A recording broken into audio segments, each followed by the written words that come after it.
Sekarang lagi menunggu ditandatangani oleh Ketua DPR. Setelah itu langsung bisa diproses pelantikan dan KPS.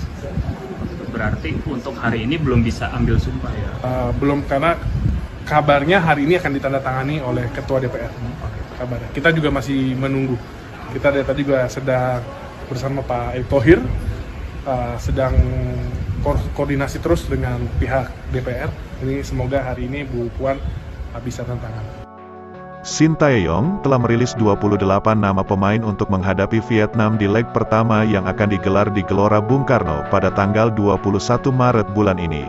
Ada dua nama pemain naturalisasi yang masih dalam proses, yakni Tom Haye dan Ragnar Oratmangun. Keduanya pemain tersebut kini masih berharap-harap cemas, karena proses mereka berkejaran dengan batas akhir pendaftaran nama pemain. Masih ada harapan, namun harapan itu terbilang kecil, untuk bisa segera debut membela Indonesia dalam laga kualifikasi Piala Dunia 2026 zona Asia.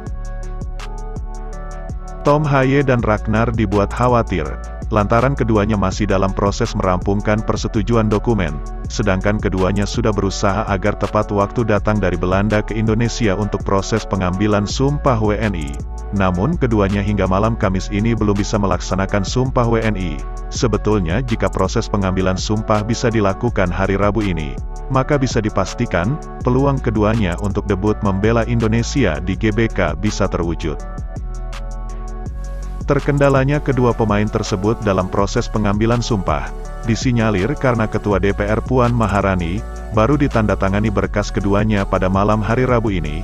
Hal itu semakin mempersempit waktu bagi Presiden Jokowi untuk menandatangani pengesahan berkas keduanya, sedangkan batas akhir untuk mendaftarkan nama pemain berakhir pada hari Rabu tanggal 13 hingga jam 12 dini hari. Hingga saat ini, proses masih dikebut semua instansi terkait, dengan desakan semua pihak, termasuk Ketua Menpora, Ketua PSSI, hingga jutaan supporter Timnas Indonesia, hingga Rabu malam ini masih terus memantau perkembangan proses naturalisasi keduanya.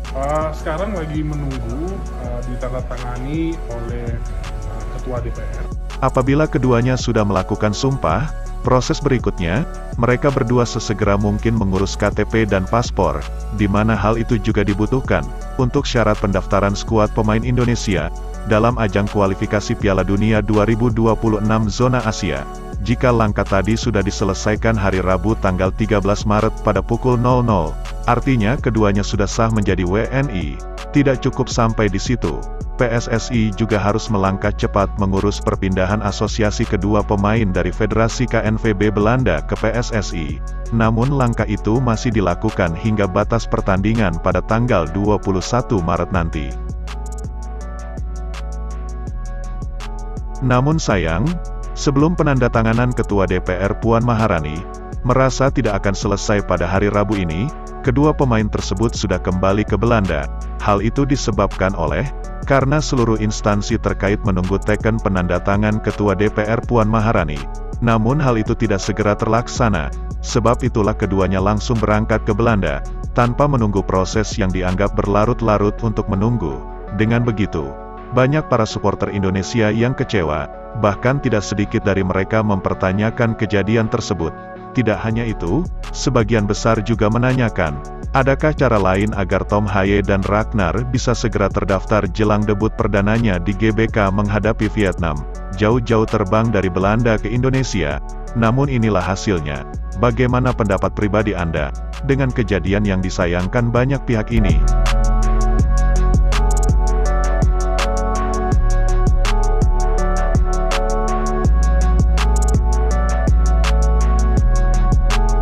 Pengakuan jujur punggawa Vietnam, soal kekuatan terbaru Timnas Indonesia. Kesiapan kedua tim, antara Indonesia kontra Vietnam. Jelang duel di laga kualifikasi Piala Dunia, media Vietnam memberitakan, Timnas Indonesia akan gempur abis Vietnam di GBK demi menggeser posisi Vietnam. Berikut berita selengkapnya yang sudah kami rangkum.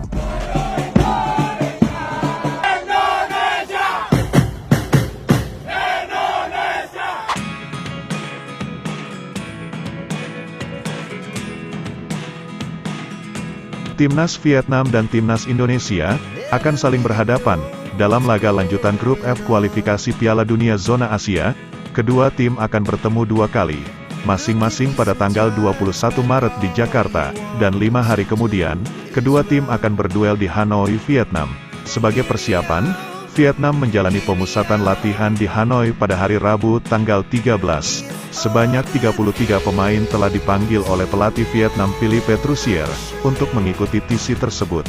Walau pada akhirnya hanya 23 pemain saja yang akan masuk daftar resminya. Salah satu pemain yang masuk dalam daftar tersebut adalah bek tangguh milik klub Hanoi FC, yakni Do Duy Man. Bek tengah berusia 27 tahun itu mengaku sangat senang kembali mendapat kepercayaan untuk memperkuat timnas Vietnam. Di sisi lain, Do Duy Man mengaku mendapat tugas yang cukup berat. Dia sempat memberi reaksi serta komentar soal kesiapan serta kekuatan terbaru kedua tim jelang menghadapi timnas Indonesia di Gelora Bung Karno nanti. Dia menegaskan akan mengeluarkan seluruh potensi terbaiknya untuk membayar kepercayaan pelatih tersebut. Saya sangat senang bisa kembali masuk dalam daftar skuad timnas Vietnam. Dipanggil ke tim nasional Vietnam selalu menjadi sebuah kehormatan tersendiri bagi saya. Bukan hanya saya yang merasakan kebahagiaan ini, tapi juga setiap pemain. Kami berbagi kegembiraan yang sama. Dalam waktu dekat, kami akan menghadapi tantangan sangat sulit di kualifikasi Piala Dunia 2026 untuk menghadapi Indonesia dan Irak. Walaupun kekuatan Filipina tidak bisa dianggap remeh, namun dalam hal ini, tentu level dan kelas permainan Indonesia dan Irak berbeda dengan level Filipina. Saya harus melakukan banyak upaya untuk mempertahankan performa dan kondisi fisik, demi menunjukkan potensi terbaik saya, agar dapat kembali dipercaya di pertandingan lainnya. Itulah pernyataan bek Vietnam tersebut. Lebih lanjutnya, pemain timnas Vietnam sejak kepemimpinan Park Hang-seo tersebut, sudah memiliki 56 caps bersama The Golden Star Warrior. Dia juga sempat mengomentari soal kekuatan terbaru timnas Indonesia jelang duel di Gelora Bung Karno nanti. Do Duy Man mengaku juga mengikuti perkembangan skuad Indonesia. Saya mengetahui bahwa pelatih Indonesia Sintayong memanggil banyak pemain naturalisasi berdarah Indonesia dengan bekal kualitas yang baik. Bek tangguh Vietnam tersebut mengaku, saya tidak bisa memungkiri, sekalipun tanpa kehadiran sejumlah pemain naturalisasi, sejatinya timnas Indonesia sudah menjadi tim yang kuat. Permainan Indonesia juga mampu bersaing di Asia, ditambah, mereka juga diuntungkan dengan banyaknya pemain berdarah Indonesia yang berkarir di Liga Utama Eropa. Hal itu semakin memaksimalkan potensinya bersaing di kancah Asia secara global. Do Duy Man menilai, kekuatan timnas Indonesia kini semakin bertambah, dengan hadirnya sederet pemain naturalisasi yang berlaga di benua biru Eropa, yang tentu kompetisi liganya jauh lebih kompetitif dari liga kawasan Asia. Tapi bagi kami, itu menjadi tantangan tersendiri yang harus kami capai bersama, demi meningkatkan kualitas permainan ke level yang lebih tinggi. Saat diwawancarai media lokal Vietnam, bahkan Do Duy Man mengaku, kadang kami bergurau dengan rekan satu tim. Terkadang kami merasa bingung kita mau melawan timnas Indonesia atau timnas Belanda.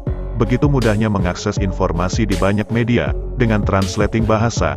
Saya mengetahui bahwa Indonesia menaturalisasi hingga 11 pemain, dan kabarnya, jumlah itu masih akan bertambah, setelah kami melihat performa mereka. Ternyata pemain yang direkrut Indonesia memiliki kualitas yang baik di Eropa. Hal itulah yang membuat kami menganggap timnas Indonesia saat ini, tak jauh berbeda dengan timnas Belanda. Skuad mereka saat ini, dihuni banyak pemain yang berkompetisi di luar negeri. Di setiap posisi lini per lini, mereka lebih memiliki potensi untuk bersaing di kancah Asia dengan keahlian mereka masing-masing. Itulah kutipan komentar Do Duy Man.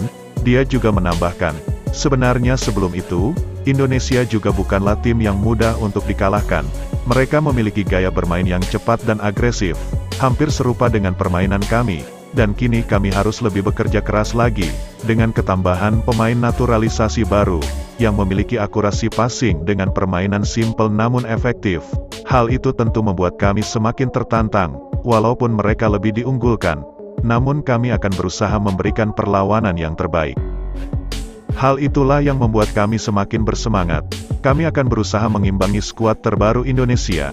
Bagi saya, ada hal positif yang dapat kami peroleh, dengan kekuatan Indonesia saat ini, membuat kami semakin tertantang.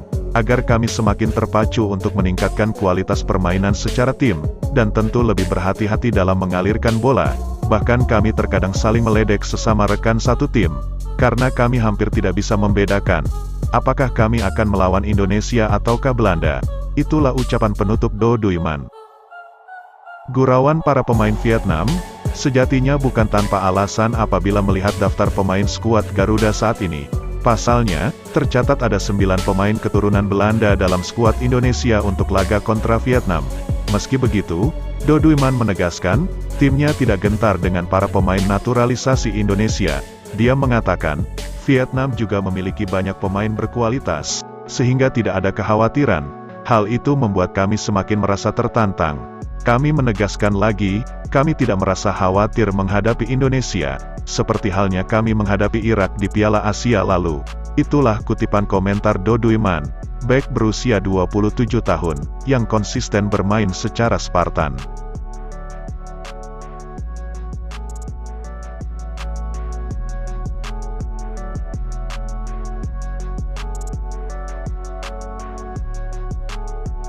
Sebelum meninggalkan tayangan ini, silakan Anda subscribe channel YT Real ini, agar Anda terus mendapatkan berita perkembangan serta informasi jadwal pertandingan Timnas Indonesia selanjutnya.